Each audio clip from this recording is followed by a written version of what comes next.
Kasama natin si Congressman Pulong Duterte at update lang tayo kung ano po ang kaganapan sa kanyang pagbisita sa ating mahal na dating Pangulong Rodrigo Roa Duterte. Kung kumusta po si Tatay? So far okay man siya. Medyo namayat gamay mo to itong gitambagan nga mukaon. No? Mo gyapon, di normal massage sa iyang duha ka tilog, sa iyang likod na karon, apil na iyang likod. O gusto niya ipabot sa mga Pilipino na don't worry daw about him because he was born to sacrifice. So sa mula pa daw sa umpisa para sa taong bayan yung sakripisyo niya. Sir, hindi pa kumakain si dating Pangulo, sir? Gakaon siya pero karon medyo namayat. Nakita na ko namayat. Ito akong gisultihan nga kaugdaghan. Sir, kumusta yung medical, sir? Kompleto yung Okay naman siya. Healthy siya. Okay ra siya. Pero namayat lang. Kay murag ni hinay. Stress siguro siya hunang-una, sir. Bisag ako siguro na ako diya sulod. Puro laki. 55 days na po ba ya? Ha? It's too much. Walay baba. Wala. Sir, unsa imong message para sa mga kababayan nato na nagsuporta sa imuha actually? Sa currently, sir, ang PDP laban na sila'y gibuhat na murag political gathering. Salamat kayo sa mga Pilipino, labi na sa mga Dabawenyo nga gasuporta sa ako. Hantod karon, salamat sa inyong pagsalig. Kunya na po dito ipapas si Presidente, gusto niya one word lang, salamat daw. Salamat.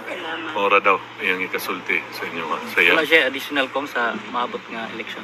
Mora to, choose unsa to yung sulti. Kay nagsugod daw ang Pilipinas sa struggle, so choose a leader na fit to govern the Philippines. Kung ang Gabriela at makakaliwang grupo na is paimbestigahan ng issue involving nyo, ano pong masasabi ninyo na sinasakyan ng CPP, NPA, NDF ang issue, ito'y mga grupo kalaban ni dating Pangulong Rodrigo Roa Duterte? Tubangon sa nila lang issues kidnapping. Di ba convicted mo na sila? Yes. Nung wala po ng priso na. Sige ra mama dahil mga bahay, makabayan. Niyagi tatanan sa Congress. Nagtuo mo ko kabalog pilay yung ginadawat. Ayaw ko ninyo kagita, kaya nakilistahan. Thank you, Kong. Righteous ra kayo mga iwaam. Mga panuhak, pila ka bata ang namatay tungod ninyo. Based on hearsay, ha? Sige nyo na po kasuhan. Okay. Ano ko yung ito? Ay, pagkatawa ko. Sa pa man? Sa paman. Mensahe kong sa taong bayan. Mura to, salamat kayo sa inyong suporta kang Presidente, sa akong isuon kay Bibi Inday, o sa amuang pamilya. Daghang kayo salamat.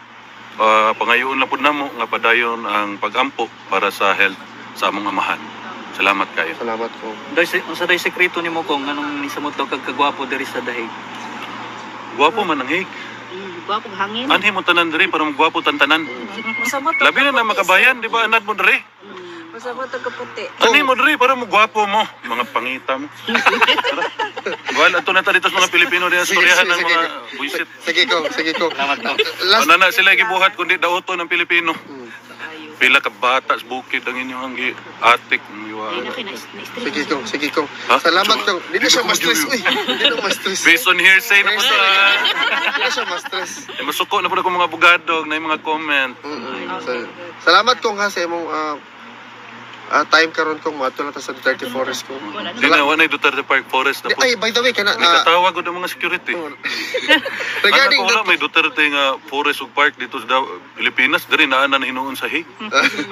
regarding that kung kabalo ba si tatay na ipa-relocate na sa different Kung isultian, karon lang. sa ba ingon niya kung Ana lagi siya, di lang yun daw nga biklon ang government. Sunod lang ta kay ilahaman yung lugar niya. exactly. Dili man ni part sa private property man. Public Ipungutan na sir, ganun ang mga public yata, sir. security, diri gadula ang mga bata. Pero public man, Gabuyo. public man yung diri, sir, kay magdula-dula lang. Pero naadyo tayo Kabayan po Duterte ni Forest taxes ko. there, sir. Natay Duterte So, Park. allowed Na Diha ako na kita mapakagbitin. sige kong maraming salamat po Salamat ha. po kayo. Mabuhay ka, Kong. Salamat kayo. Thank you.